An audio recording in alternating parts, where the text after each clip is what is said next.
जींद में एक कार्यकर्ता सम्मेलन में पहुंचे वित्त मंत्री कैप्टन अभिमन्यु ने एसवाईएल को लेकर इनेलो और कांग्रेस पर जमकर कटाक्ष किया। कैप्टन बोले कि इनेलो और कांग्रेस का हाल खिसियानी बिल्ली खंभा नोचे जैसा है। जब ये दोनों सत्ता में थे तो उन्हें केवल प्रदेश को लूटने में मजा आता था, लेकिन अब सत्ता से बाहर आते ही ये लोग कस्सी और फावड़ा लेकर ड्रामा कर रहे हैं। कर्ज माफी और स्वामीनाथन रिपोर्ट को लागू करवाने की मांग को लेकर इनेलो ने किसानों के समर्थन में बड़ा ऐलान किया। गोहाना में इनेलो नेता अभय चौटाला ने कहा कि इनेलो किसानों की मांगों को लेकर 14 जून को चंडीगढ़ में मुख्यमंत्री आवास पर एक दिन का सांकेतिक धरना देगी। यदि फिर भी सरकार ने मांगे न मानी तो मध्य प्रदेश की तरह हरियाणा में भी बड़ा आंदोलन छेड़ दिया जाएगा। कर्ज माफी और स्वामीनाथन आयोग की रिपोर्ट लागू करवाने की मांग को लेकर सिरसा में किसानों ने आज से ही अनिश्चितकालीन धरने की शुरुआत कर दी है। लघु सचिवालय के बाहर किसानों ने धरना प्रदर्शन किया और सरकार के खिलाफ जमकर नारेबाजी की। आपको बता दें कि कल से पूरे हरियाणा भर में किसान अनिश्चितकालीन धरने पर जाने वाले हैं।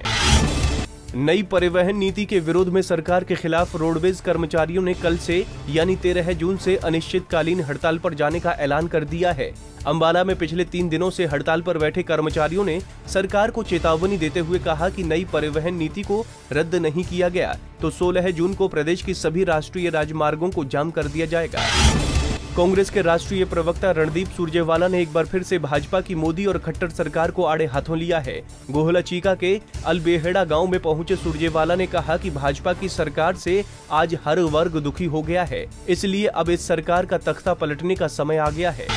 जहां पूरे देश में किसानों के कर्ज माफ करने को लेकर घमासान मचा हुआ है, वहीं इनेलो ने ऐलान किया है कि यदि उनकी सरकार बनती है तो पहली कलम से किसानों के कर्ज माफ कर दिए जाएंगे। इनेलो सांसद दुष्यंत चौटाला ने ये ऐलान करने से पहले किसानों की हालत पर चिंता व्यक्त की। साथ ही साथ भाजपा की केंद्र और राज्य सरकार को भी जमकर कोसा।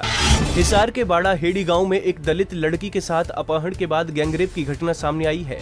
लड़की को गांव के ही 2 दबंग उठाकर ले गए और अज्ञात स्थान पर 3 दिन तक उसे हवस का शिकार बनाते रहे।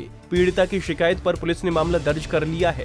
हिसार के बरवाला रोड स्थित बाल सुधार गृह से देर रात 6 अपराधी सुरक्षा कर्मियों को पीटकर फरार हो गए। बाल कैदी चौकीदार पर हमला किया, फिर उसकी बाइक छीन रफू चक्कर हो गए।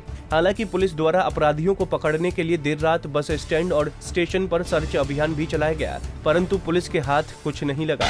रोहतक के ब्राह्मणवास खिलवाड़ी रोड के किनारे एक युवक की सिरकटी लाश बरामद हुई है। युवक की पहचान छुपाने के लिए शव को बुरी तरह से जला दिया गया है। हालांकि अभी युवक की पहचान नहीं हो पाई है, लेकिन पुलिस ने हत्या का मामला दर्ज कर जाँच शुरू कर दी है।